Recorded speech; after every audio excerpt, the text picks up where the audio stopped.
on the output, then we can just go ahead and begin. It's gonna be nice and informal. Dude, James is so fake. Yeah, of course, dude. I gotta hide my true personality from these innocent people that just care about painting and don't care about how interesting this monkey video that I found was.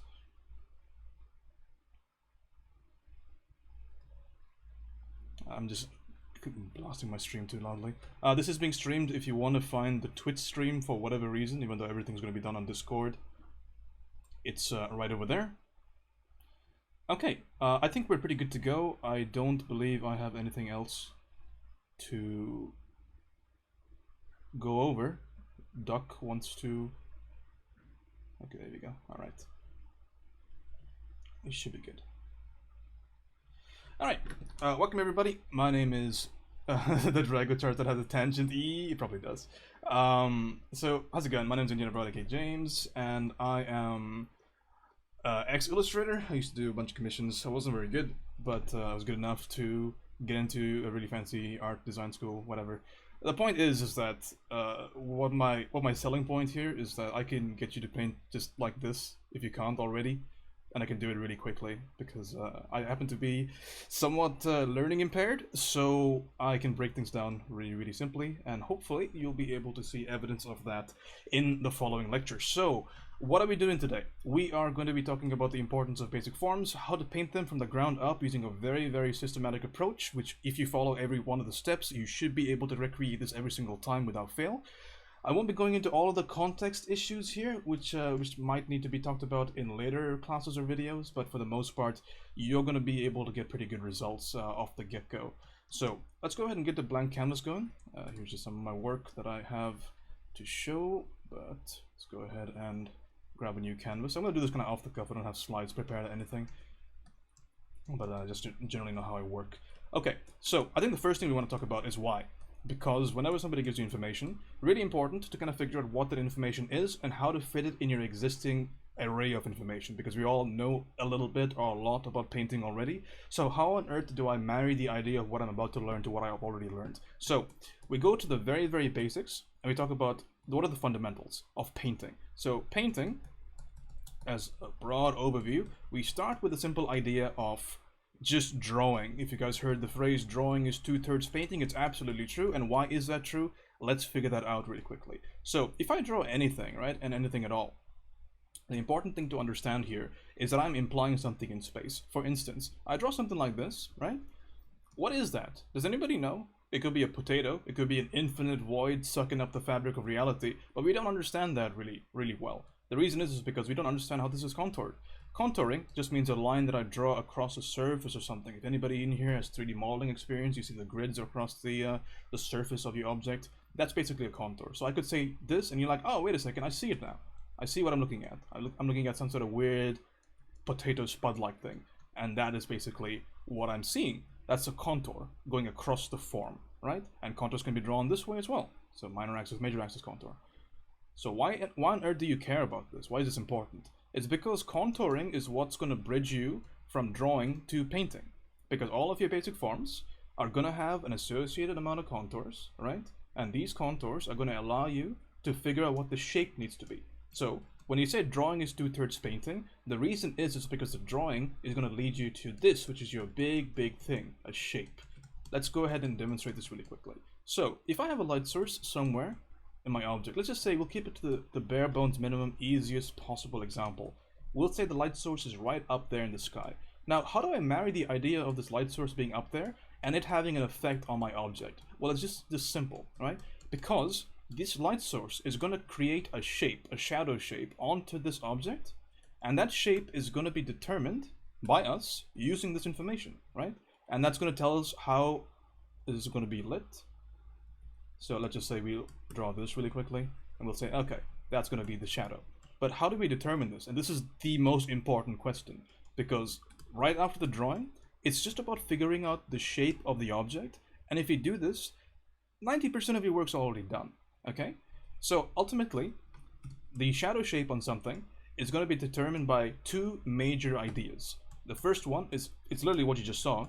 The first one is you need to position the light source. So if you want to light anything at all, you first position the light source and you keep it consistent through every single thing you render. The second thing is you examine the contour, or rather the cross contour, and you say, okay, the light's right above, and I know this is going to be my contour, so one of these ideas, like let's say something over here, that's going to be the breaking point, the point at which these contours are no longer facing the light, but they're beginning to face away. And that's going to determine what your shadow shape is going to be. But why is this important? Again, you should always ask this question. Why is it important? Why should I care? The reason is because if you don't care about this contour, you can shade stuff, you can do really well, you can have beautiful edges, you can have wonderful value transitions, everything can be perfect, but you end up not shading what you see in your mind. Because again, the contour is giving you information about that form. I'll give you an example. So right over here, not that, somebody else's work. When I have a value, or I have a shape right over there for, let's just say this knuckle over here on the crab, there's a reason why this thing turns around and then goes down. Because if you imagine, again, the cross contouring, what is cross contouring? Just drawing lines across. Imagine you're laying a red thread across the surface. It would dip, it would flow, it would ebb, it would go, and then you would find that it sort of represents exactly what that object looks like in that particular area of contour. And that's important, because if you don't do that, the form is lost. I'll give you a very simple example. Let's have a sphere here, right? We'll light the sphere up, easy peasy, just like that. And now it's time for me to shade the sphere. Okay, all right, I'm ready for this. Let's shade the sphere. So, using my incredible digital skills, I'm gonna go ahead and shade this, bam. But there's something wrong with this already, right? Something doesn't look quite right. It's because we kind of expect in perspective that this is gonna obey the contour, right? So right now, if I do that, suddenly things look a little bit more spherical. And I've done basically nothing. I did two values, and I did a bit of a swiggly swaggly airbrush, and I got my result, right? Because if I just did something like this, just straight up, you're like, okay, wait a second, what is that? Is that some sort of weird yin-yang symbol? But if I just do this, let's forget about the airbrush, let's just do it with a round brush, right? Something like that, you're like, oh, okay, I see what you're talking about. And this is really the power of shape, right? So shape can be talked about in several kind of contexts. Here I'm talking about shadow shapes and light shapes. Just bear that in mind, just so you can fit this into your overall paradigm of art. Because shape can also be shape on the design of something, you know, how is something formed, that kind of stuff. But for here, we're talking about shadow shapes. So where are we at right now? We're talking about the idea that once I draw something, anything at all, I can find the shape using the contour, and also using information that my light source is providing me, right? Because let's say we go back to this little guy over here, and we can just draw a new one. Let's just draw a cylinder for this. Well, we can just draw basically anything. Let's draw a sphere again. So fill this up. So again, if I'm going to light anything, we're at the initial stage, right? We finished the drawing. Now it's time for me to paint something. Oh man, I hate painting. Painting sucks. I love drawing. Well, let's just start, right? We'll put a base value on there, okay? And then we just go ahead and find our light source. We say, oh, light source over here. And then using my incredible scientific ability, I say, you know what? I know what the contours are. And if you're wondering how to contour something, that comes from perspective. So you gotta learn your perspective for that. But I know these lines exist. I know they're there, right? You might not be able to see them, but if you're clever enough, you'll be like, oh, I think I know what those are. And that's gonna basically tell you that if I combine this direction with that breaking contour, which is just called the terminator, I can accurately say that this is probably gonna be a decently representative shape to say that's gonna be in shadow, right? Forgive the messy drawing on the side. I have to talk while I'm doing this, but you kind of get the idea, right? So that's how you come to that point where you say this is going to be that shape. And this is how you marry drawing with painting, right? Because remember, this contour, it comes from your drawing, and you get to decide what it is. Okay? So is everybody with me so far? Everybody okay? Okay. Let me just check if there's any questions. I wish I could just unmute everybody so people could just jump in, but then that might promote some mic spam, so we should be all right. Utter confusion. Okay, we should be all right so far. So this is the idea, right? So whenever you want to paint something, here's where we are. I draw whatever I want. I'll draw some random squiggly swaggly shape, and I say, okay, so what on earth do I need to be able to add the shape? So there's an intermediate stage, which is just figuring out the contour, or I guess the cross contour is accurate. Okay, so why do I add this stuff, and why is it important? Because you don't see Kim Jong-gi or Karl Kopinski or Andrew Tischler talking about contouring on their object. And the reason is it's because if you're a beginner or you're new to something, it's your business to add more steps to your process. Why is that? It's because most of the time, your outcome as an artist is not going to be entirely determined by your experience. It's going to be determined by the amount of effort you're willing to put into your drawing. Okay? So if you're able to just add an incredible amount of steps, and inevitably this is going to incur a depth in time, but if you're able to add that many steps to your process, you can get really quality work. Like you're destroying me. You could do this but way better. Like I did this drawing under a time constraint of like 5 or 6 hours, because I had to get other work done. But you could do this in 25 hours, and if you just follow steps, you decimate me. So the point is that always look to find extra steps, and if you don't know what the steps are, ask people, research, do whatever you need to. But this is the extra step over here, which maybe people don't talk about as much, which is you find that contour, right? Which is just, again, a line I draw. I'm going to render this potato. And remember, these lines could be basically anything. You get to decide, okay? Because it's in this decision, you decide how dark things are going to be, how light things are going to be later on down the road. But ultimately, you need to say, okay, this is what this looks like. Because, it's you that's the artist. You're the master of this world you've created. So you have to say, okay, this is contoured like that, and this is contoured like that. And then suddenly you begin to see a form in space. Okay, and then you can say, okay, so if the light's over here, I just have to follow one of these that's breaking away, that's turning away from that light source, and then suddenly I have a fairly accurate shadow shape that I can start to push and pull from. That's where we are with shape. Okay, so let's go ahead and erase this.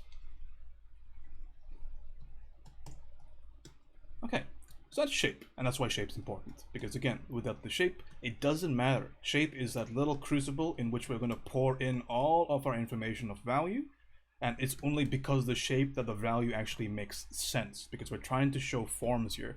If you guys have ever had the issue of randomly rendering sausages for every single limb or every single animal, this is probably why. You're not respecting the shape of what you're drawing. Okay, now I've done the drawing, and I've done the shape.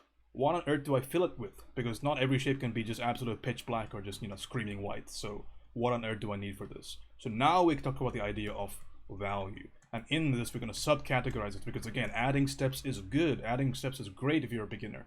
Even better if you're an intermediate, because most likely you skipped a bunch of steps when you're learning. But the first idea over here, the first subcategory of value, we're going to call it the 1, 2, 3 read. And we'll go into this right now. Let's go ahead and pick our favorite character here, a cube, right? Go ahead and draw a cube and be subjected to everybody's scrutiny with my perspective. But 1, 2, 3 comes from a lot of books here. Sorry, I was reading the chat. I'm just going to grab it from the Robertson book, where the idea of 1, 2, 3 read is basically your 1 is going to be the value in the light, so it's your light value, and I'll talk about how all this can be married to what we just talked about in a second. So what is the idea here? And I think at this point we're in a really good state to talk about the context of all the stuff that I'm talking about. Again, remember we talked about the idea that you have to figure out where information fits.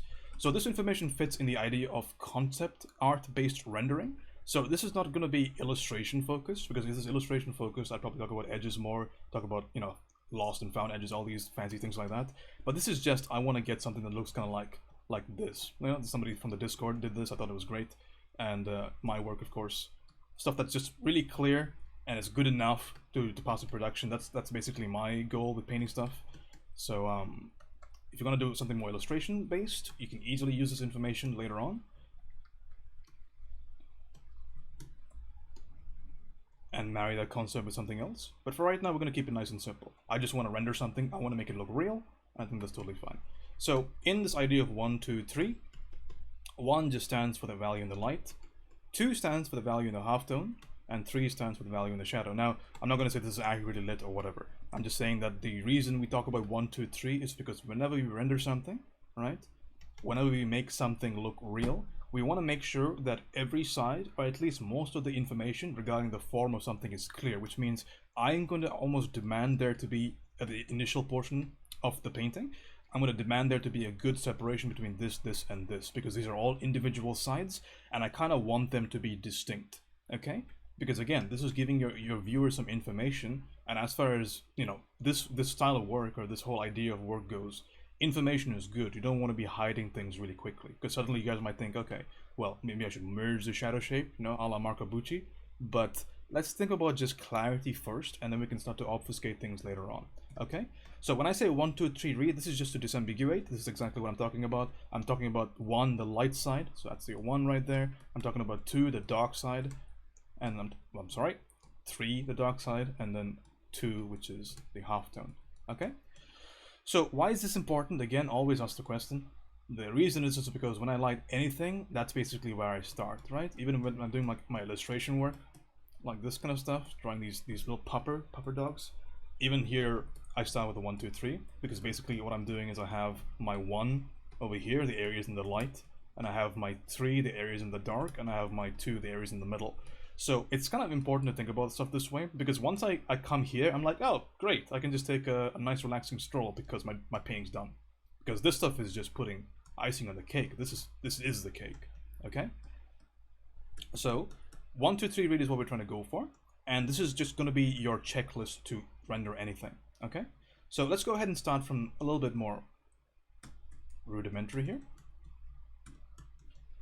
And I think we need to talk about some principles while we do this, okay? Let me go ahead and quickly pause and see if there's any questions before we continue. I think we're all right.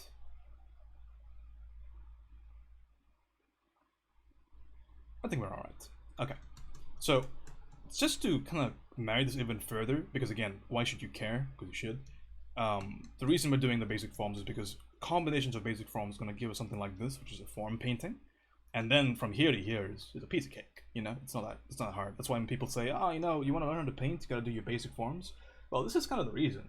The reason is because once you understand your basics, then it's just a matter of connecting stuff. Then you're all the way there already. It's kind of crazy simple when you think about it. And the reason that there are not as many incredible painters out there is because people don't want to just do this, you know? Alright, so enough of my spiel. Let's go back to the things that matter. Okay, so I'm done with the drawing, I'm done with the shape, it is time to paint. Woohoo! What is the first thing that I do? 1, 2, 3. Okay, but this seems like a lot of decisions, alright? 1, 2, and 3? I mean, that's a bit too much for me. So let's make this simpler using a principle. So I'm going to highlight the principles we teach in the blue. The first principle we're going to teach is one of the most wonderful things coming from your boy Robertson, Scott Robertson. It's called halfway, if I can spell, halfway to black. Fantastic. What on earth is this and why do I care about it? Well, this is why you care.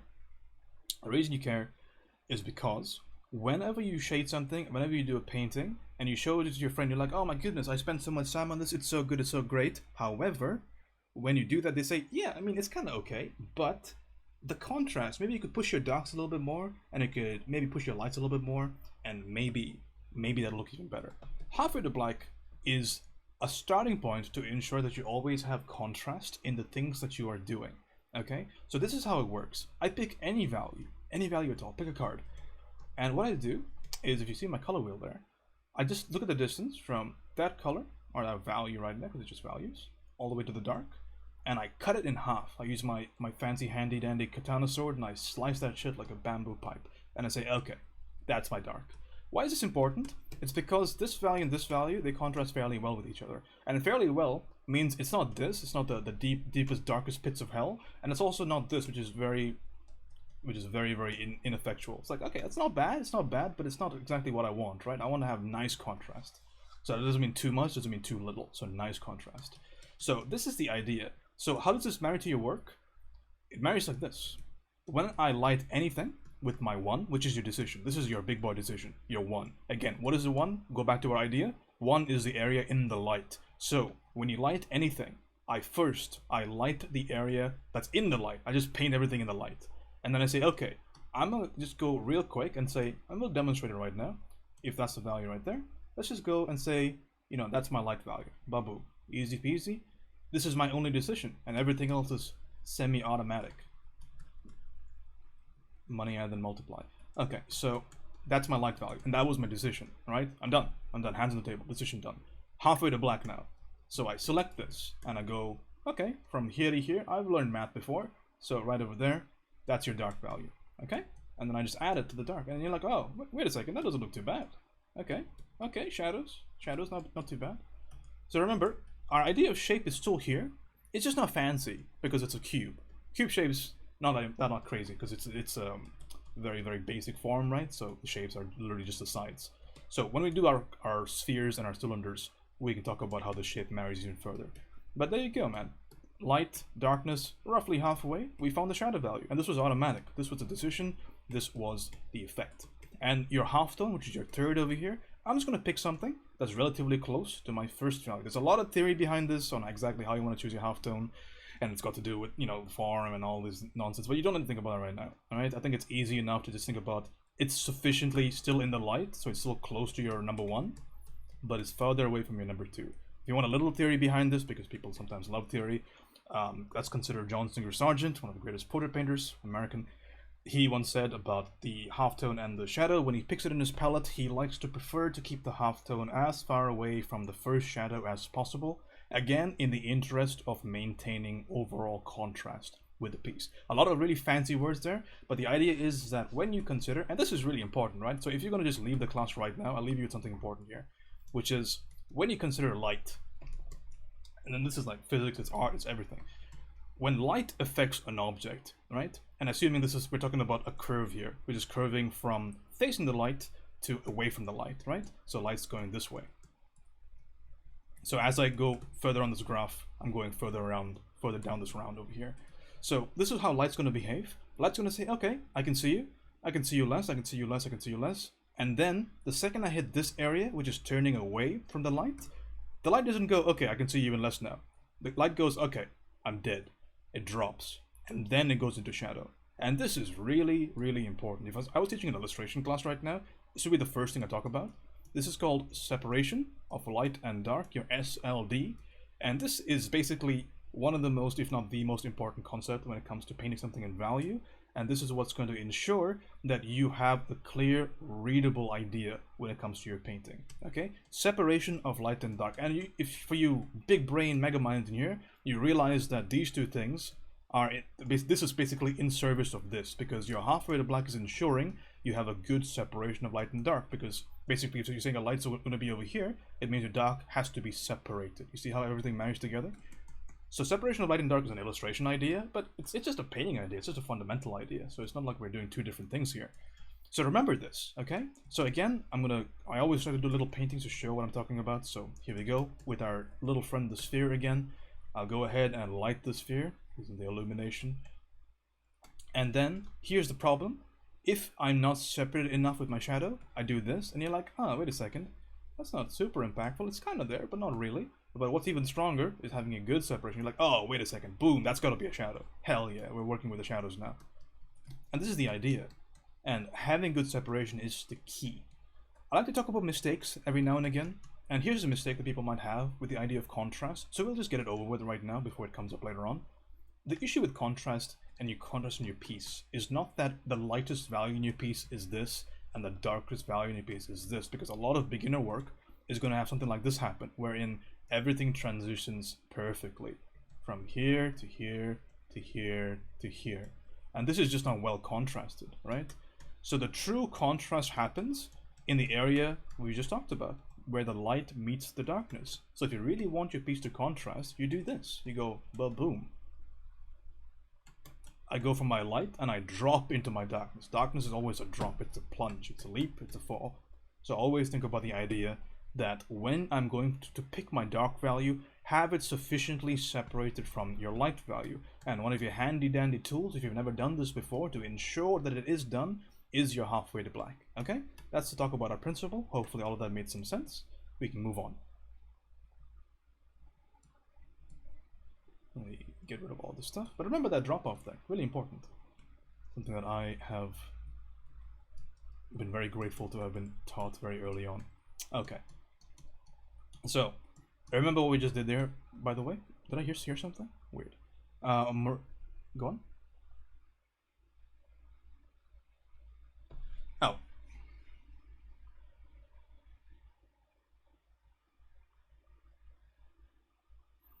Yep, that is basically the same idea. It's again with the idea to ensure that nothing in the family, you can think about this as families, right? We have the porcelain, pristine princesses of light right over here. And then we have the dark, dingy, dismal darkness army over here. And these guys, they don't like each other, man. They gotta keep that shit separate. So, whenever one of these, whenever there's like a Romeo Juliet situation happening where they get really close to each other, it's your business as a ruling family to cut this shit out. You get rid of it.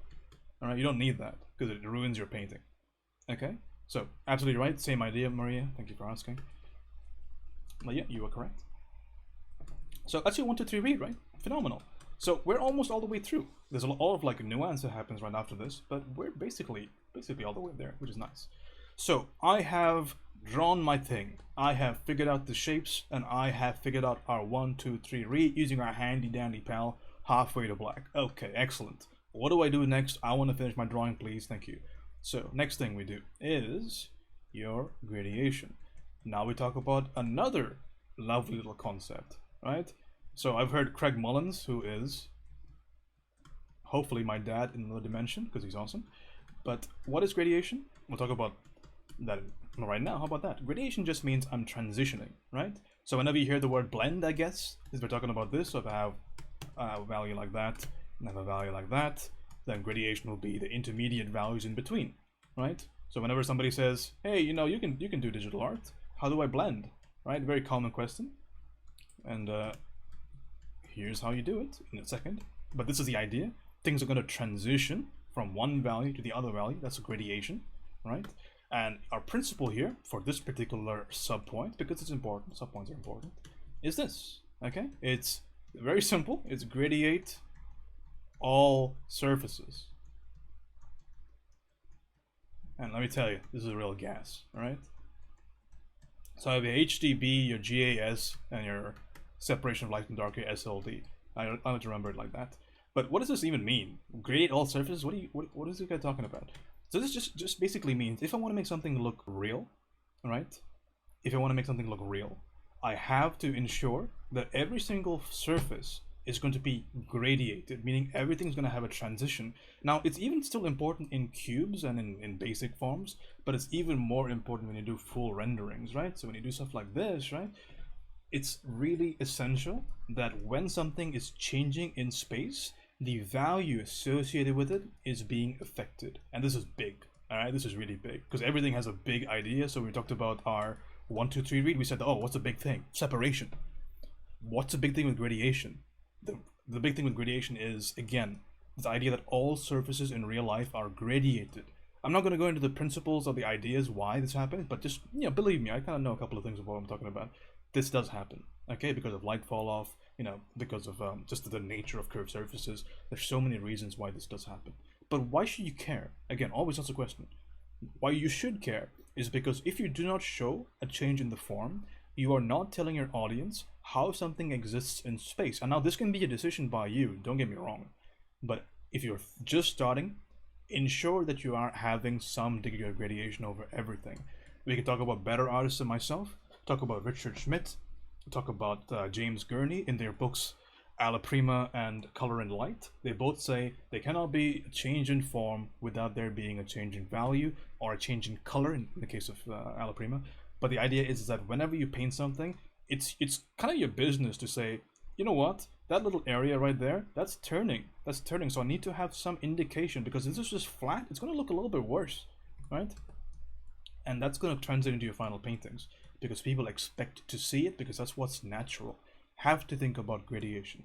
So I'm right here, 1, 2, 3 read, time to gradiate. But you're going to ask me, well, what the hell do I gradiate, right? What the hell are you going to do about that? It's like a little light face, it's flat surfaces. Is there really going to be gradation? Yes, there is going to be gradation. Thank you for asking. It's going to be right here. In the lights, for example, I need to gradiate from a slightly lighter value to a slightly darker value, right? It's not going to be a crazy change, because again, we're not going to interrupt our initial decisions here. We're just going to push them slightly up and slightly down, because nothing we do here, and this is really important, the process that I'm going to offer you, everything that we do initially is the most important stuff, and everything that we do after, if at all it affects the earlier things in a massive way, that's a problem, because you're going to make your decision sequentially here. So if you make a good decision here, then don't mess that up with the gradation. Okay, so I go slightly lighter here, for example, and then it's just a matter of going from here to this value by transitioning. Now, again, I did say that I'm going to offer just about as many steps as I can. And if anybody's having an issue, I can always add an extra step here. But here comes our technique, right? Here comes our technique when it comes to painting, or when it comes to transitioning. I'm not going to say use an airbrush, because you can, but here's the simplest way to do your transitions, to do your blending, if you want to call it that.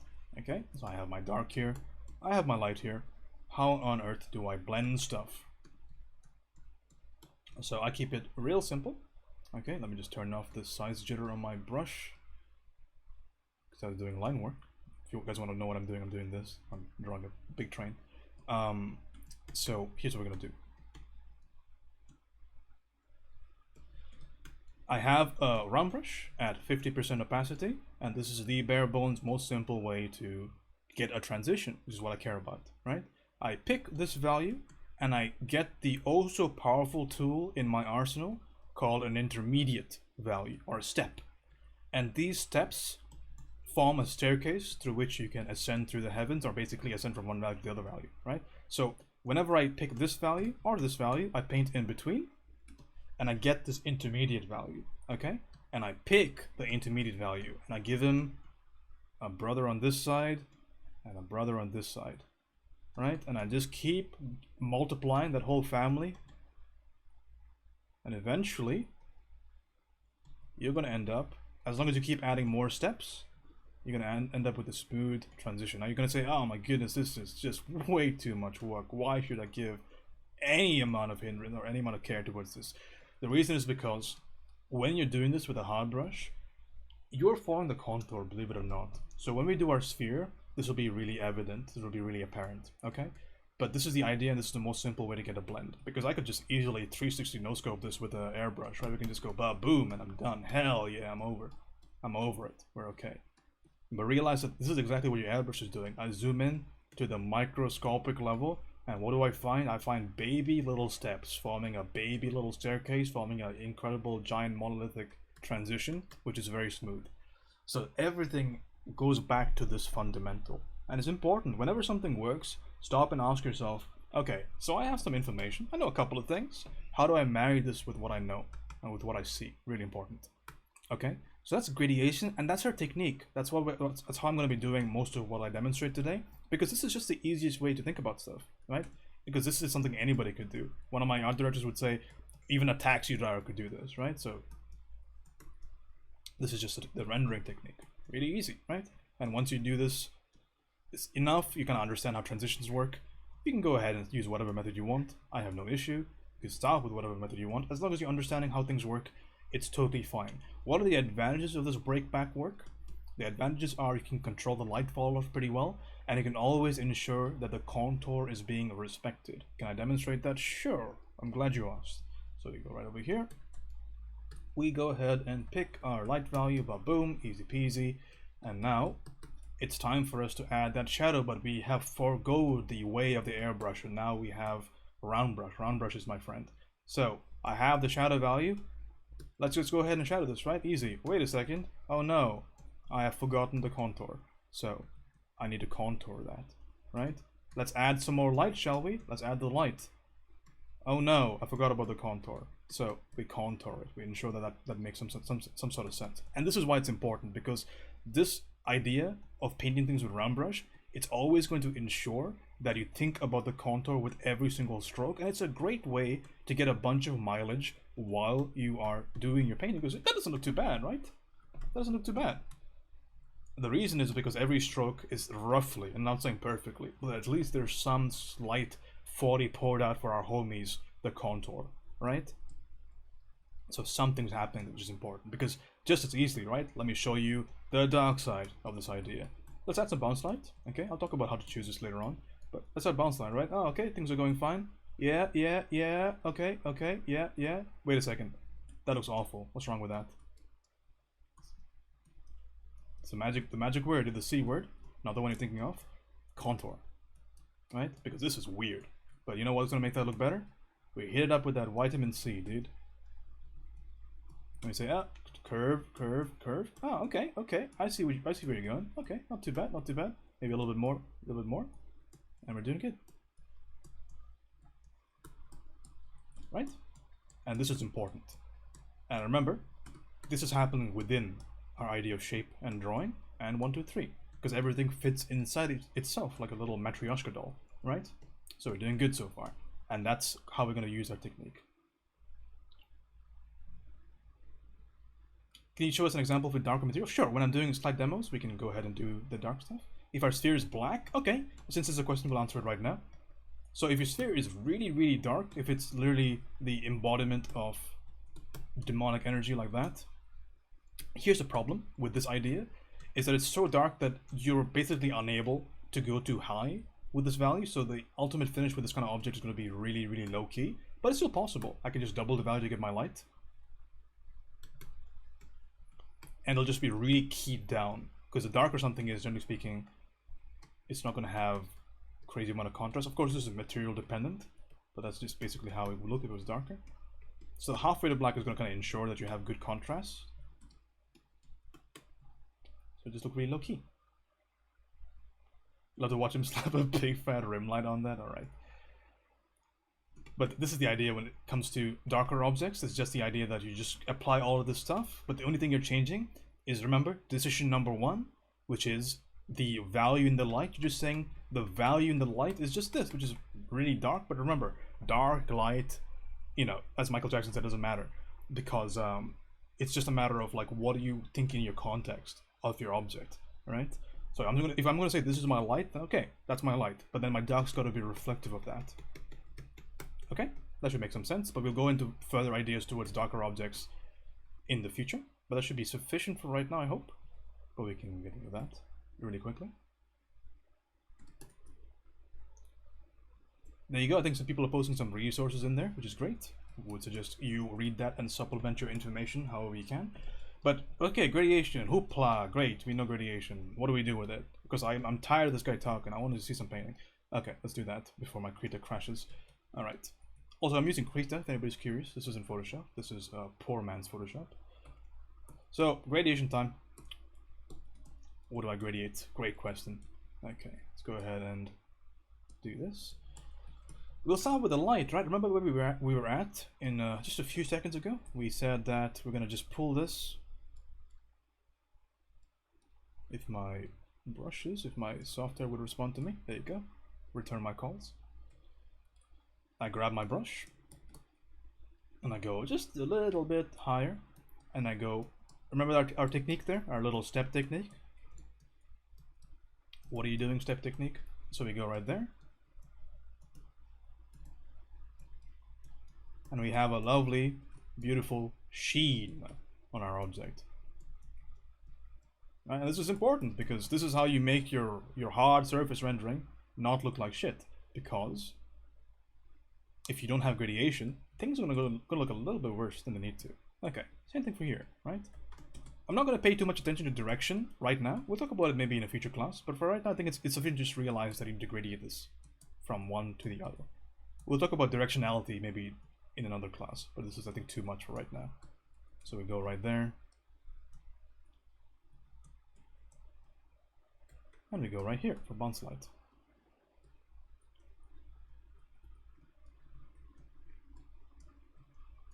So I'll do a much cleaner demo of this later on. This is just to kind of marry what I'm talking about on the left, because I don't like just talking. I want there to be some painting involved. Maybe that's a little too much, or too little. Go here. And this is where we're at right now. Kind of cool, right? Kind of okay. You're like, okay, that could maybe be something. It's not the best thing I've seen you do, James, but it's not too bad. Okay, thank you very much. It's not too bad. I do say so myself. But this is the idea so far. Okay, you're gonna gradiate stuff. So what's left for us to do?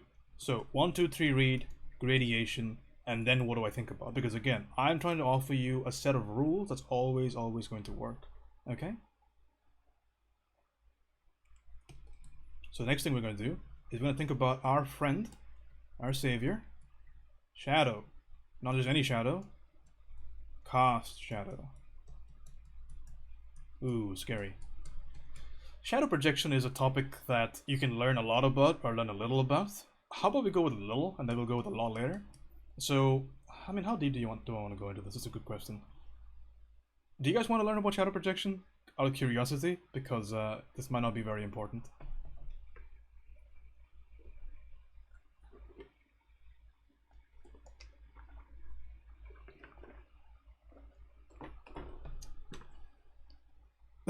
Okay. I'll really skim past this, and if you're like a big brain, you can get this really quickly. It starts with a stick, as all good stories do. This stick has two forces acting on it, right? The first one is the light source direction, and the second one is something we call the ground light source direction. And these are two things that are going to help you determine how your shadows occur on your object. We'll dumb this down even further because this is too much. This is just assuming you've read the book. We'll dumb it down even further. So to project shadows on this, I'm going to imagine there to be sticks that make up this little cube. Okay? Sticks. And there's one over here on the back as well, because we are smart people and we draw through. Draw through just means you think about things transparently. Okay? Then what you're going to do is you're going to pick a consistent parallel idea for your light, because light travels in straight lines, you know? So let's have a nice yellow color. And we say, okay, light, straight line, boom, yellow. It's going that way. I'm going to try my best to keep this consistent. Go here, go here, go here, and we go here. So you guys should be with me so far. So the decision we made is this, right? We said this is the direction of light. Next, we determine the direction. How do I want to term this? Because I don't want to mislead you. How about we call it ground light, because that's not far from the truth. Okay? So there's another thing, and we'll put this with the blue color. Okay?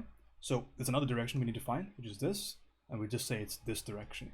Call it the ground light. Okay? And we keep that consistent too. Okay? Ba-boom, ba-boom, ba-boom. And don't forget this guy on the background. Ba-boom. So here's what happened. We chose the yellow, we chose the blue, we chose the sun for me and you. We chose the shadow, and we chose the light, and now it's time for them to fight. So now we have the intersection point over here. We have the intersection point over here. Intersection point over here. And intersection point over here. So there was a light from the top, and now the light from the bottom, and now they have intersected. Okay? And what this ultimately gives me, if I connect the dots, is it gives me this.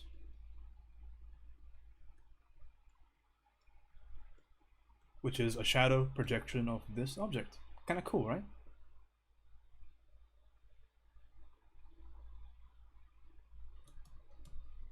So there are a couple of things to consider here, which is how on earth do these lines even look this way? And that actually comes from your perspective grid, and there's a lot of theory behind this.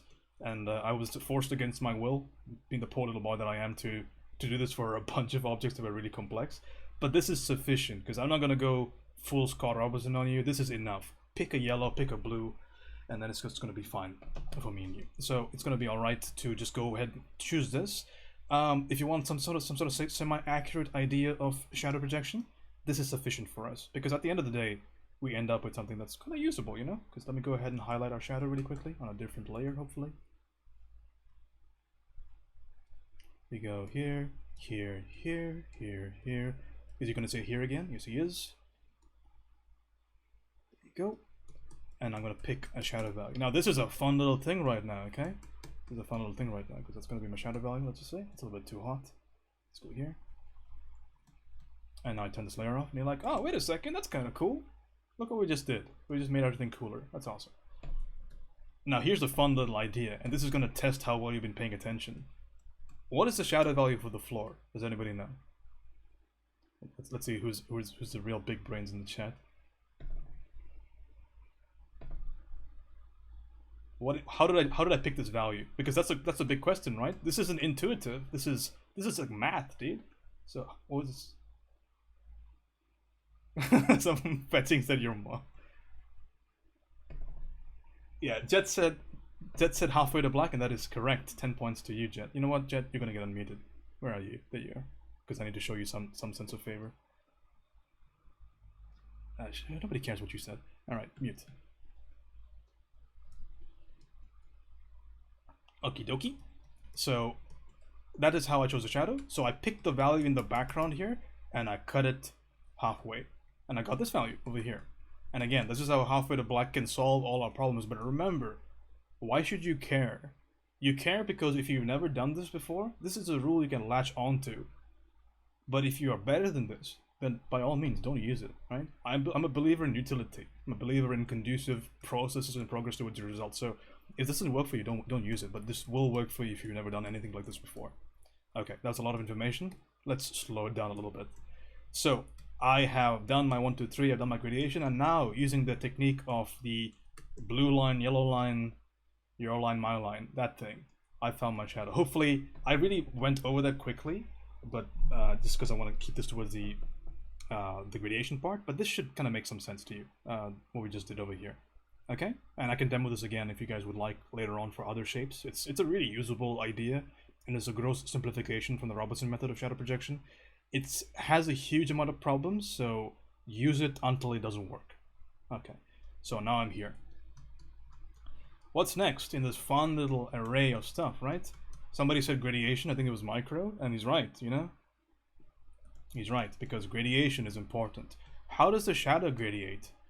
We'll keep it nice and simple. Shadows will gradiate like this, right? Because of fall off, what's gonna happen is it's gonna get darker near the object. Your idea of ambient occlusion. I'm just gonna use an airbrush for this because I'm a filthy cheater. It's gonna get darker and it's gonna get lighter and lighter and lighter. But you're gonna be like, hey, wait a second, James, why does this look so awful? Why does it look so bad? Do you know what you're talking about? Not really, but kinda. So this edge of the shadow, that needs to be softer.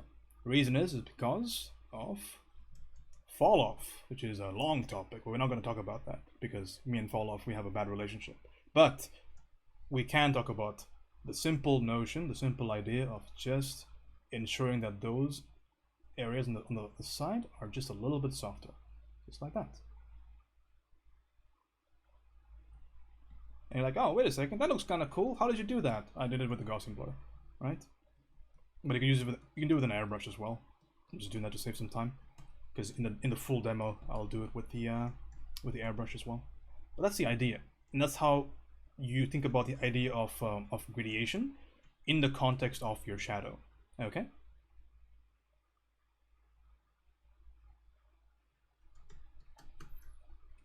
So here's where we are. We are at cast shadow. All right. So we did our 1, 2, 3. We did our gradation, cast shadow. But this doesn't look complete. What's up with that, dude? So we add more stuff to this concept. Also, fetching, I should probably unmute you. Where are you?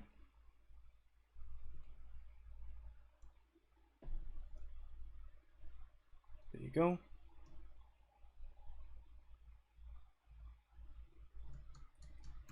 Okay, so now we talk about things in our process. Talk about edges. Edges are important for finish. It's because not everything in reality is perfect, especially me. So what you're gonna do is you gotta think about, if you use a filtering selection tool like me, everything can't be perfect, right? So you have to go through your entire drawing and you need to affect the edges, the transitions between planes on your drawing, right? So this is what this is going to essentially mean for our context, because again, I'm trying to give you rules, right? Rules to follow, and you can break them once you feel comfortable. If I want to get an edge, let's say, between this value and this value, because they're really, really sharp against each other, right? Looks a little bit too sharp. I'm going to cut myself on that. But how? Go on. Yeah, go on.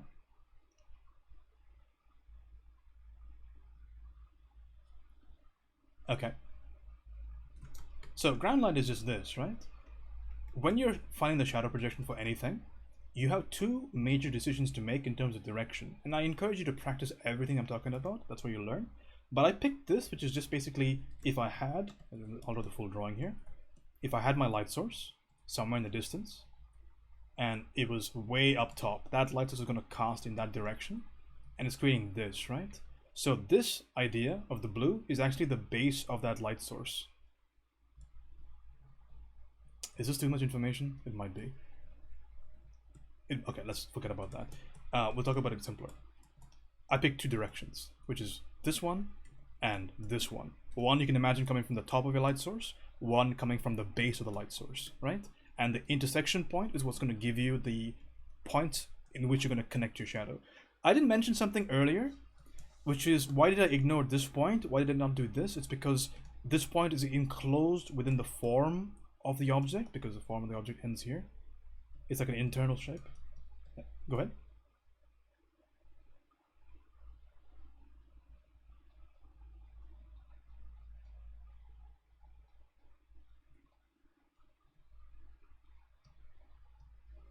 Okay, so I'm kind of imagining there to be a source in the top left corner, of the world.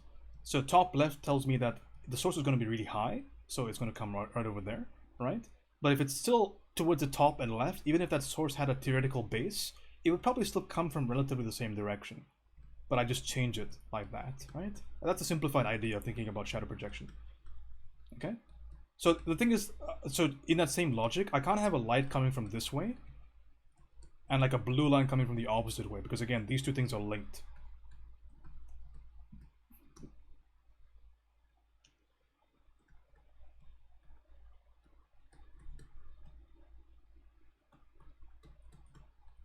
Yeah, so these lines are going to be drawn. I'll just do the full thing for you.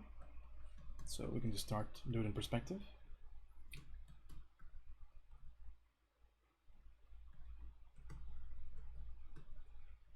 Can do.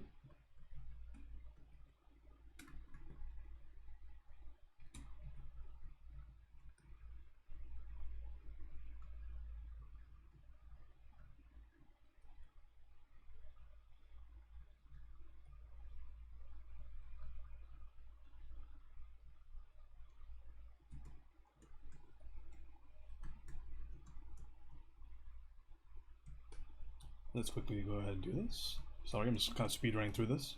Apologies. Okay, so I just considered the same thing really quickly in a perspective grid. So I'll show you exactly what I mean now.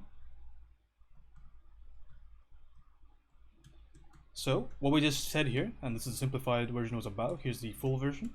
This yellow, which is the source, that's creating the yellow lines. So it's coming from up here. And this blue is coming from here, the base of that light source. Okay? So that's how you marry the concepts. So blue is coming from the base. So we call this, at least in the way that I was taught this is called the LGS, like the light ground source, and this is called the LS, the light source.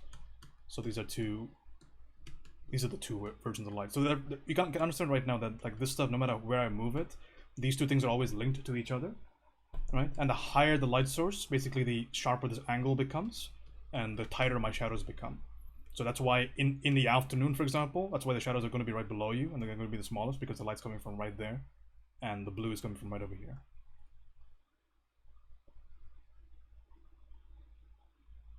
Okay? Go on, fishing.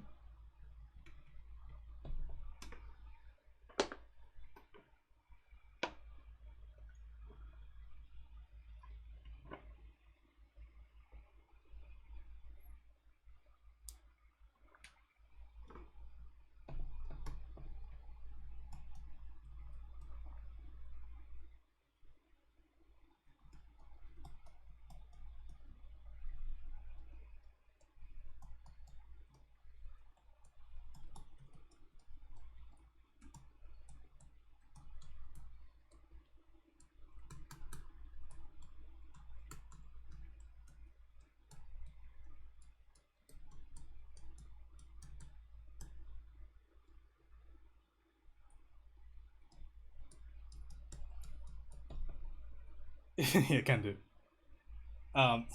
What fetching was talking about is projection. I think it's a fair point, so we can add that in there. So shadows are basically it's a version of what you see in real space. So what we have over here is just a projection of this, and we find the projection based on these blue lines and these yellow lines. So essentially in the shadow space, and I don't know if this is too much information, but this is the AB. So this side is essentially this side, but projected downwards through these things over here. Is everybody following me so far? Is that okay? Okay, so basically that means that this whole idea here, so AB and BC, you can kind of see that the entire cube is being formed before our very eyes, right? So ultimately that means that if I know that this is A, I know that's my ground point, that means this line over here is the same as this line over here. And that means that this point, let's just call it X, is the same as X dash because the cube's on the floor. There's a lot of complicated ideas behind this. If I lift this entire cube in the air, then X and X dash are not the same. But that comes for another day. We won't go that complex. But this is just a simplified version of the projection method in the Robertson book.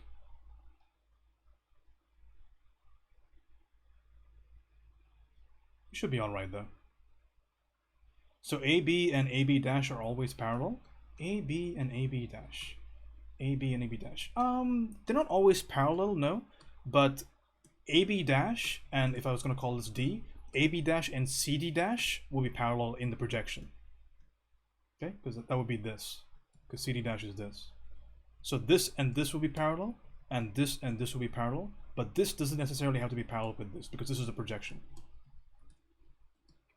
Okay, that's like saying like if your arm was in the air and the shadow of your arm was on the floor, your arm has to be parallel with the shadow of your arm. Not true, right? But if you hold both your hands up in the air and your hands are parallel to each other, then the same thing in your shadow will be replicated. So your shadow will be parallel to itself. Does that make sense?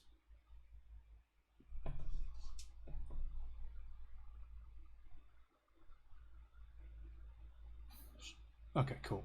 So I didn't want to go too much into shadow projection, but it's okay. It's a fun topic. It's very interesting.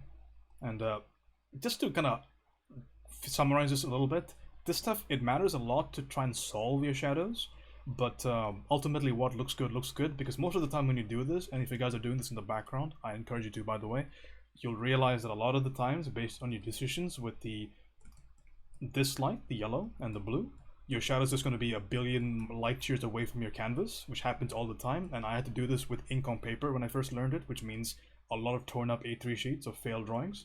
But just realize that if it looks good, if it looks fine, it's probably good enough. So don't take this super seriously. Do it for your cubes maybe, but later on apply your own artistic integrity and say, oh, you know what, I don't really want to use that much.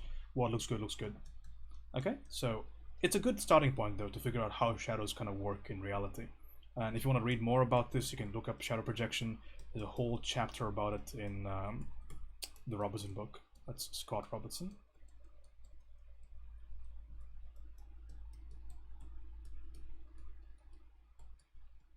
Here we go. We should be in pretty good shape then. Let's continue. Okay, so we're here with edges. How do I find the edge now? It's quite simple because we're running. You realize that every step has been faster and faster, right? So this is even faster. We find the edge over here, which is basically going to be, and this is a simple idea of edges. It's just going to be a value between this and this. Why should you care about it? Because this is going to ensure that your entire drawing is way more natural, because things don't transition so harshly. Even when you're a 3D modeler, right? You tend to use like beveling and tapering and subdivide and stuff like that to ensure that you don't have extreme amounts of sharpness everywhere. So it's sufficient for us to just think about the idea that I'm going to just soften up that edge by adding a value that's just between this value and this value. So I just went here and I said, okay, it's good enough for me. Let's go ahead and paint that transition in there. Same thing goes for over here, right? Just a value in between. These are really close to each other, which is actually a problem we're going to talk about later on. But for now, I can just soften that up. Same thing goes for these two values over here, right? This one over here. Between this and this, I'll pick an intermediate value right over here. Let's go ahead and paint that in. To soften up that transition. And all is looking a little bit more believable, right? It helps a lot, doesn't it? Really important. Think about your edges. Not everything is perfect. In fact, just about nothing is. So we ensure that we have natural transitions from this cube to the object. And already we're looking a little bit more professional, right? It's all these nitty-gritty things, and the beautiful thing about this is that we're just following a checklist. All right, we're not even artists; we're technicians at this point. So we're just following a quick little rule book here. That's your edges. A very simplified approach towards edges. Just picking the principle here is just going ahead and picking a transitionary idea. What's the principle behind this, by the way?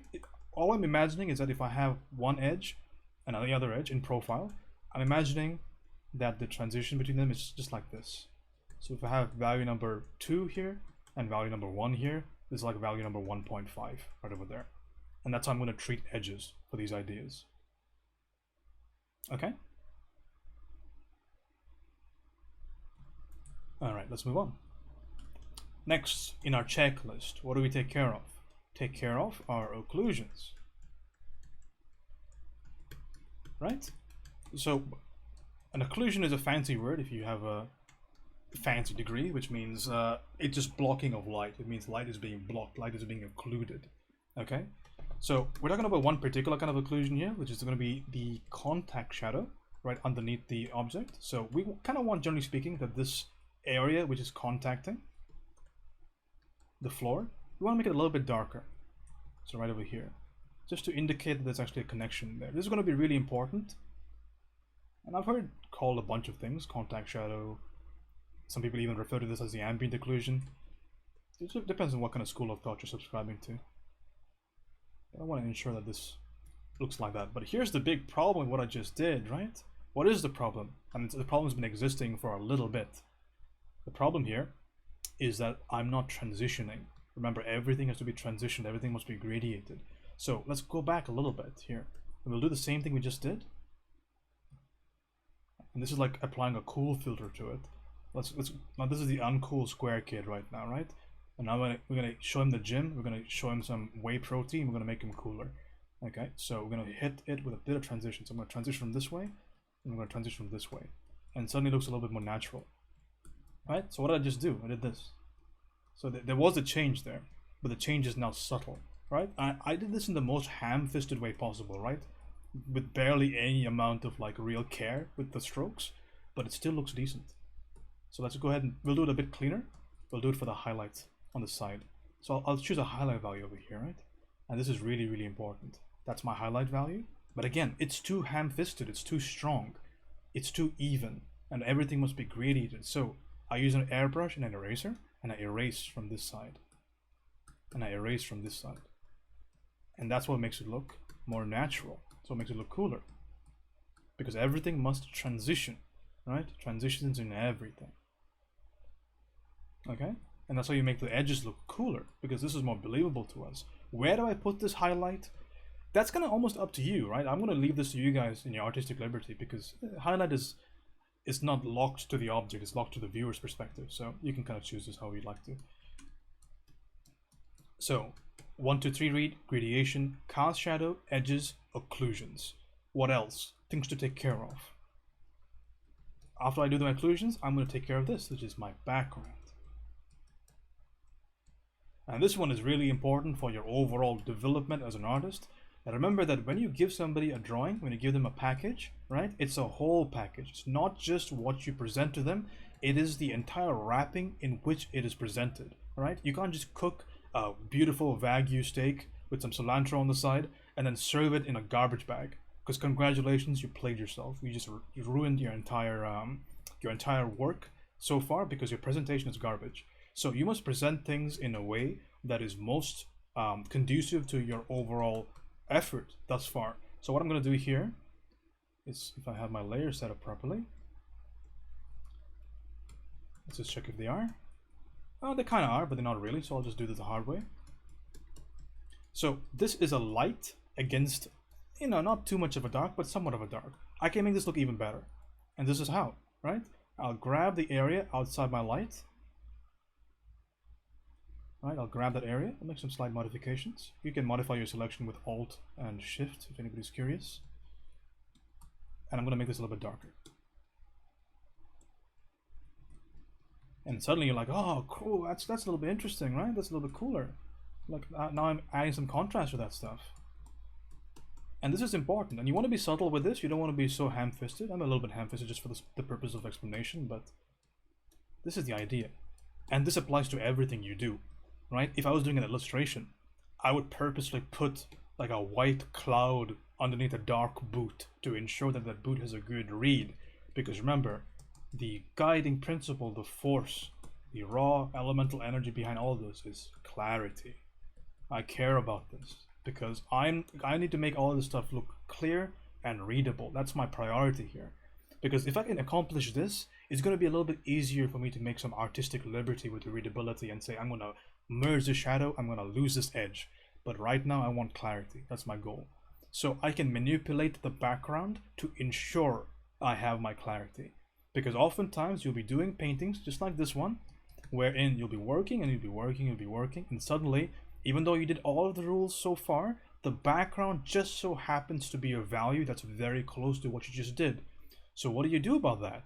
You go back and you say, you know what, I'm not going to get bossed around with this canvas. I own this canvas. And you're going to say, all right, I'm going to add some darkness or some lightness behind this object to ensure that I have a good, solid, strong read. Okay, so don't forget background. Background, really, really important. Okay? So it should be pretty good so far. Background is important. Also, think about your floor. I can't have my floor value be the exact same characteristic as this, right? Right now the floor looks okay. But if for any reason the thing that the object is on creates ambiguity with the shadow value or with its general value, change it. Change that floor value. But as a general principle for all of these, you might want to consider gradiating your background and gradiating your floor. It just makes things a little bit more presentable. I'm not going to make it a rule, but you can think about it because it just makes your presentation a bit cleaner. It's good to gradiate stuff because it's kind of awkward when everything is so beautifully rendered and then your background is just a flat value. It becomes a little bit too oppressive on the eyes. So you want to be a little bit careful about that.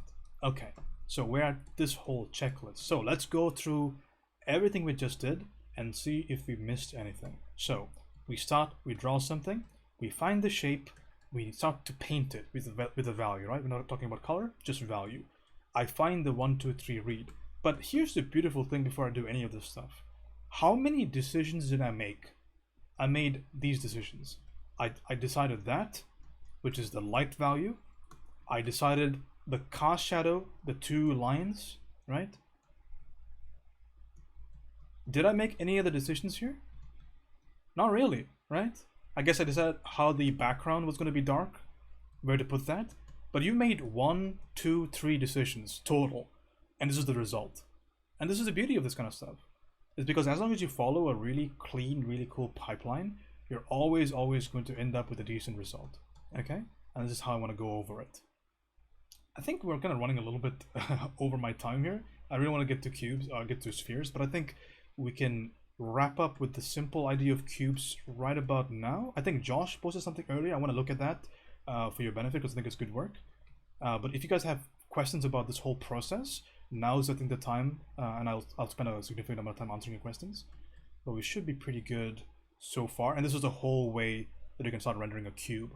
And if you'd like to do homework for this particular class, and I'll look over it next class, maybe next Sunday, you can give me an A3 page, 2 of them, and you can do this 8 cubes per page using just the method that I described from start to finish, and you should be pretty good.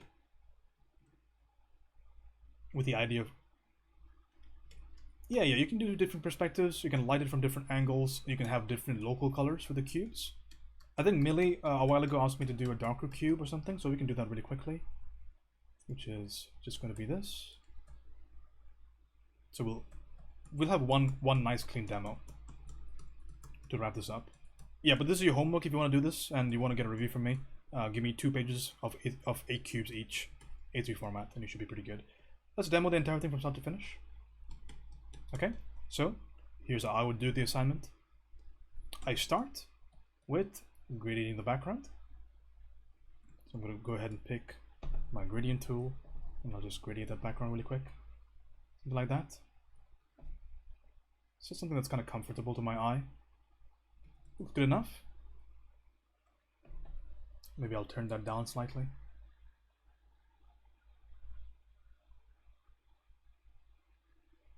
The next step, I'll do my drawing. I'll keep my layers in track now. So I'll do my drawing here. So we'll draw 1, 2, and 3, and 4. I'll draw my lines. Nice and easy.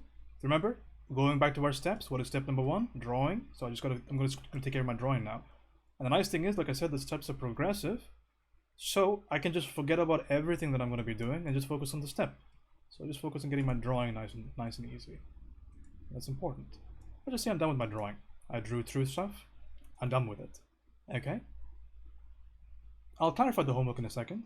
Yeah, but this is just a drawing, and in this stage I can also take care of my projection, right? Because why not? While I'm here, I'll do that. So I'll project this right now.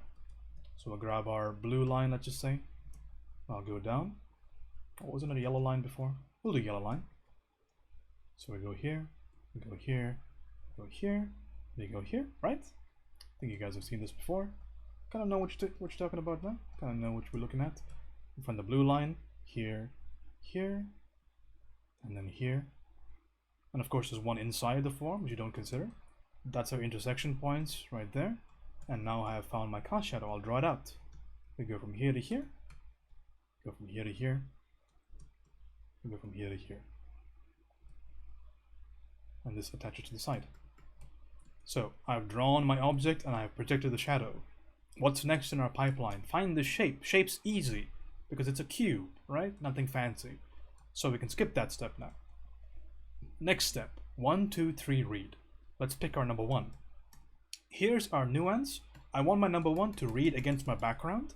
So I'll pick the background value and I'll just go lighter than that because I want this to be readable. Okay, that's my light value now. I'll just fill it in with the selection tool because why not? Here we go, here we go, here we go, and here we're done. That's my decision, my major decision. Remember, we make very few decisions here. So that is my light value. And now everything is automatic for a significant portion of time. So if that is my light value, I halfway to black it. So here we go, halfway to black. Very simple. And I have my shadow value, which is this. Here, here, here, and here. And I have that value in shadow. Cool? Pretty good so far. Now I have this value, which if you guys are paying attention, right, if you've done shadow projection before, you realize that this is also in the shadow, but it's just going to be a lighter edge. It's going to be a lighter face than my other shadow, because again, I want things to be readable, right? So this is the shadow value over there. I'm going to pick something a little bit lighter than that for this edge.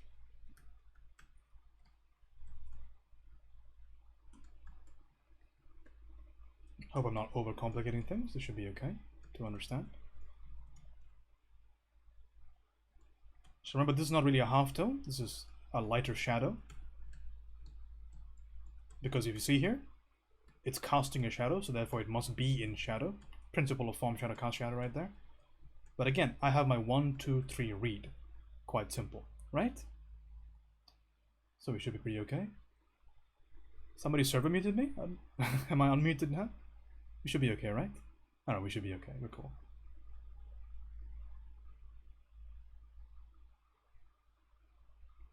We hit stream. Oh, I see. Okay. I get it. So, I've done all of this stuff before, and I've showed it to you already. So we can quickly go back to our steps here to consult with the wise men, which are all our steps here. So 1, 2, 3 read, then gradation, right? And remember, some of these steps, they're not completely overriding other steps.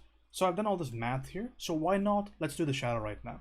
So, what is the shadow value? Somebody in the chat already mentioned earlier. If I need to find a shadow for any color at all, any value at all, I just have to pick that value in the light and I cut it in half. And that gives me a pretty good starting point for my shadows. I'm not going to say it gives me the shadow, because shadows have a lot more nuance than that, but it gives me a pretty good starting point for my shadow. And now I go ahead and I use that value to my benefit to fill out my cast shadow. Let me do this. Is that a bit too dark for me? I want to touch upon something really quickly here. Is that when you're doing these studies, when you're doing these paintings, when you're doing your homework, if you choose to do it, a lot of the time you're training your eye. Okay, you're training your eye to see good contrast. So that's why it's important to do this stuff, because while all this information might make sense to you, there's so much contextual nuance that must be understood. And you only understand that if you go through the work and do it yourself. Okay, so just bear that in mind. This stuff is important to be tempered. So I can turn all that stuff off, right? Because now I have this, which is nice and simple. So remember, 1, 2, 3 read. I put the cast shadow in. What's next? Let's gradiate, right? Nice and fun, nice and easy. So I'll use my selection tool for my benefit. I will gradiate. I'm going to gradiate this light from here on the very top. Let's just put that all the way down to, let's just say this value over here. And we just use the method we talked about. I pick this, and I find an intermediate. Right over there, intermediate. I pick this, and I go in between. I make a step. So all we're doing is we're making a step. Make another step. We build a staircase. Build that staircase. And I don't want it to be too harsh. Remember, transition everything. Everything must be transitioned. So we end up with that. Pretty manageable so far, right? And we can continue. How do I gradiate the shadow? I gradiate with the bounce light, right? So I pick a bounce light value. I didn't talk about this earlier. We can talk about this now.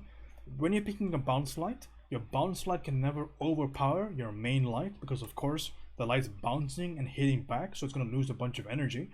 So I'll pick a reasonably light value, but I'll ensure that this value is not so light that I'm interrupting my overall read, okay?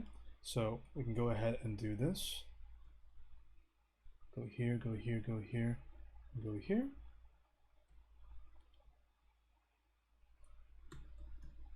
I'll get this bounce light going. That seems sufficient enough for me. Maybe a little bit more than that would be nice. And I just transition it using the technique we talked about before. Really, really simple. And you can do this with just a simple round brush. Doesn't need to be fancy. Okay.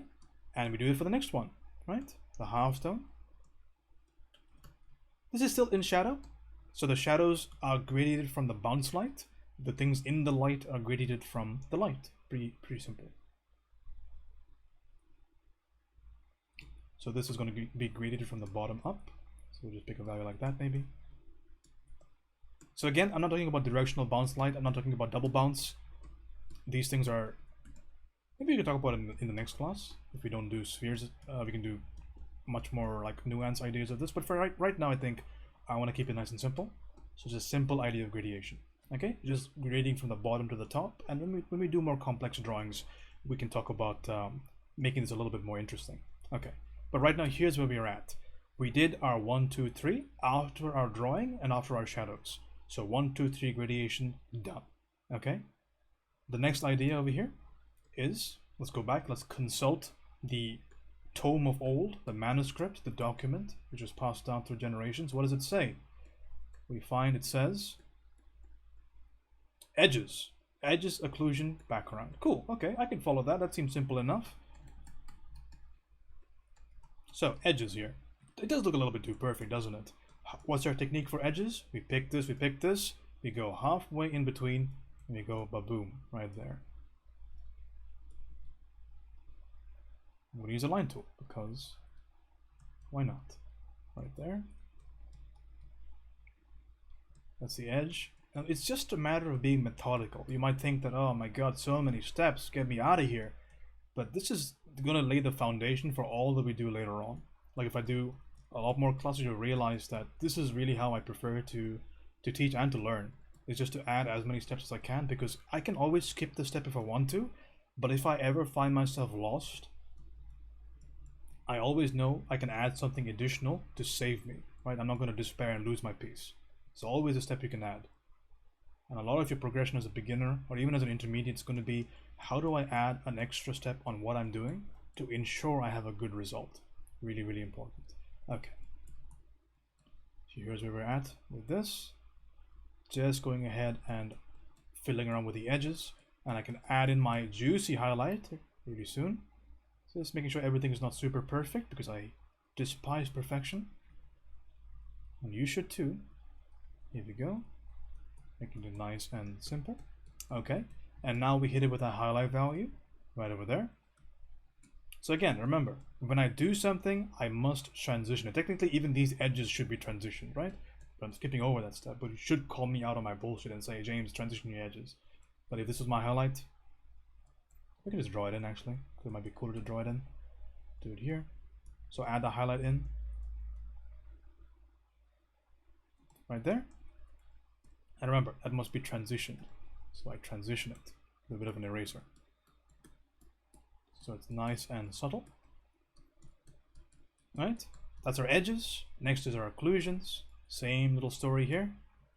I collapse this. I add in my occlusion lines. Right over there. And right over there. And remember, transition. So I transition that. And I'm transitioning it just using an airbrush and an eraser. Very simple. You see how that fits better now? Some of you wizards in the chat may have realized that I have forgotten to add in my transition for my shadow. That'll be 10 lashes. But let's go ahead and add it now, in shame. So I use the tip of my airbrush and I add a little bit of this shadow right there. Right? And since I said I would, I'm going to use the tip of my airbrush again to erase off the sides of my shadow to add in that fall off to make the shadow look more natural. See, I'm just following steps here, and I've yet to make a decision besides just the actual drawing and the number one. Remember, all of this stuff so far is automatic. It's just tedious. It's not hard, it's tedious. Can you remember the step? Can you follow the step? It should be pretty good so far. Maybe a bit more transition to the shadow. Looking pretty okay. Okay, so we've gone all the way to occlusion. What's next? Background, right? So background needs to be a little bit more beneficial. So this is looking a little bit too close. All I'm going to do is go behind that and hit it with a little bit of light to increase the readability of that. A little bit of light there. And I'm going to transition that away with my airbrush. Same thing for up here. I want to strengthen it even more. I hit it with a little bit of darkness. You see how cool we're making that look? Because right now we're figuring out the entire package. Right? The whole package is being resolved now. It's important. Everything must strengthen what you're doing. Okay? I ensure that some of my edges are not perfect. With these little transitions here in the corners, you can just add a value in between to ensure that doesn't look too harsh. Kind of looks a little bit cool. This edge over here looks too perfect, again, kind of ruining my read. So I go in with an airbrush or go in with my round brush and I just soften it a little bit by just painting some of the background value in there. And we end up with a really natural looking cube, right? Pretty natural looking. Maybe the shadow could be a little bit harsher. We end up with a decent result. And that's start to finish, every little step that we did. So we should be pretty good to go here. So again, I'll reiterate, if you guys want to do homework for me, I will be more than happy to go over it. But here's what you need to do. You grab an A3 page. It can be any format, I prefer A3 though. And you give me 8 cubes, just like what I just did for you. And give me 2 pages of them. Okay? So you give me pages of these. And you can change the angle of the light if you'd like. You could change the actual value of the cube. How do I do that? Remember, what is the decision I made? The only decision I made is to say, what is the value under light? So I could have started from here. I could have started from here. I could have started from here. It doesn't matter. Everything from there is automatic. So it takes care of itself. And that's the real power behind this whole method we just did. The idea that it's just about making a couple of decisions and then everything else comes naturally. Everything else is determined just by your effort. Okay? So that's going to be the homework. If there are any final questions, we can go over that. But we should be pretty good to go.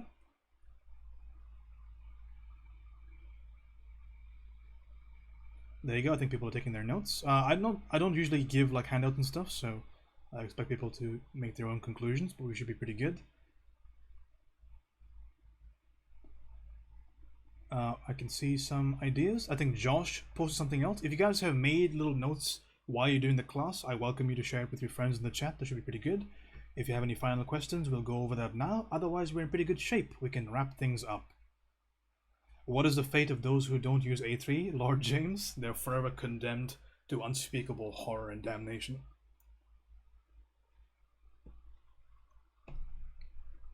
But I think we should be pretty good, right? How does A3 apply to digital canvas? I mean, I just go to File, open a new one, and I just make the resolution as a A3 format. This is because I'm used to printing things out. So A3 is just what I'm used to seeing. And also, I'm curious to see how you guys arrange cubes in a page, because that's going to tell me a lot about what I need to kind of go over in the future, because the layout is a really important thing. I think A3 is a nice standard format for everybody to use. I don't want people to do like 1000 by 500 and then like 300 by 600. It's a little bit inconsistent. I kind of would like all of them to be kind of similar formatted, just for convenience. Can I also paint it traditionally? Can we do different angles? Of course you can. You can do different angles, and you can also paint it traditionally. I have no issue. There's no problem whatsoever. Great cubes, by the way, guys. Jesse, you did a pretty good job. Maria, not bad, not bad. Pretty good. So if there are no questions, I'll quickly go over some of the posted stuff to just talk about if at all you guys are going a little bit astray, because the wonderful thing about learning art together is we all will make the same mistakes. I've made just about every mistake that I'm going to be talking about and more. So simple idea over here, Maria, is that maybe the shadow, I don't know if you worked on this, if it's like worth creating right now, because maybe you want to put more time into this, but just simple idea, shadow's a little bit too harsh and the gradation is a little bit too stark. I'm going from just pure dark to light, make this a little bit more subtle, right? So what's more natural than this is just simply this. But I know this might just be for your own reference, right? This might not be a finished painting, so don't take this too harshly. It's just to kind of ensure that people know what I'm looking for. So this might be okay, but again, maybe I'd soften up that transition a little bit more. Because again, we're looking for natural contrast, not crazy contrast. So even that kind of still gives us what we're looking for, but in a much more natural way. Yeah, but the technique looks fine. The projection looks fine. You should be pretty good to go. You should be perfectly all right. Let's look at Josh's work, because I think it's in the chat somewhere. Just while we're wrapping up here. Well, hopefully you guys learned a bit. Go on.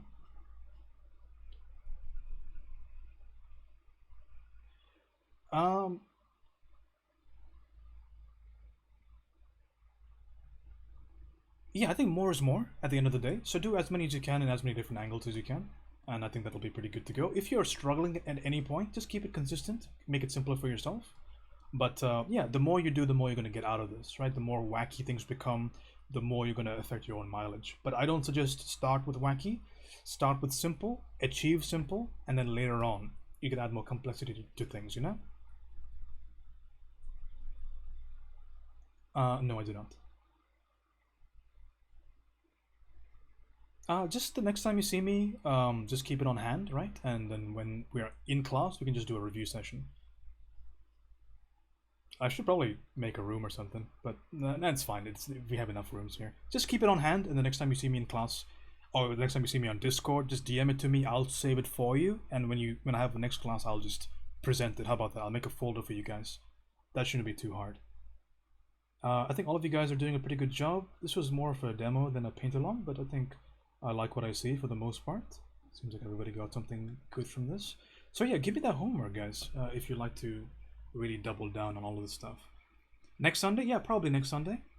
I usually want my deadlines in a week, so next Sunday is when we're going to review, most likely. Next Sunday at, what is the time? 9 p.m., 9 a.m., 9 p.m., PST? 9 p.m., yeah, there you go. So we should be pretty good to go. Otherwise, I think we're ready to wrap up here. Hope you guys got something from this. There seems like a good number of people in here. But that's your basic cube rendering. The next time we do this, we'll go over the homework, and we'll also go over spheres and cylinders. Now that you guys have a good solid pipeline on how to achieve these results, it'll be very easy for me to use the same language and talk about how to apply it to your cylinders and to your spheres, and then we can do like more complex stuff like this. So your homework's going to look like this very, very soon. But now that I've talked about all this stuff, you can see on the harder surface things, now you know what you're looking at. Now you can see, oh, gradation, oh, edge, oh, highlight, oh, bounce light. Now you're just a little bit more trained. Like the cube over here, you can be like, oh, wait a second, I could do that. In fact, I could do it better than you can, James, because you didn't spend enough time on your homework. And you know what? I'd agree with you. I probably should have spent more time. But I had to do this afterwards. But you get the idea, right? So with every bit of information, your eye and your mind becomes trained. It's all a matter of remembering what the decisions are, and then remembering the steps, and then everything else is just your effort, and you can get really good results. That's about it for me. No, it's completely hand-drawn. No. Okay. We should be pretty good to go then, guys. Hopefully you are happy with where this class went, and I'm going to wrap up.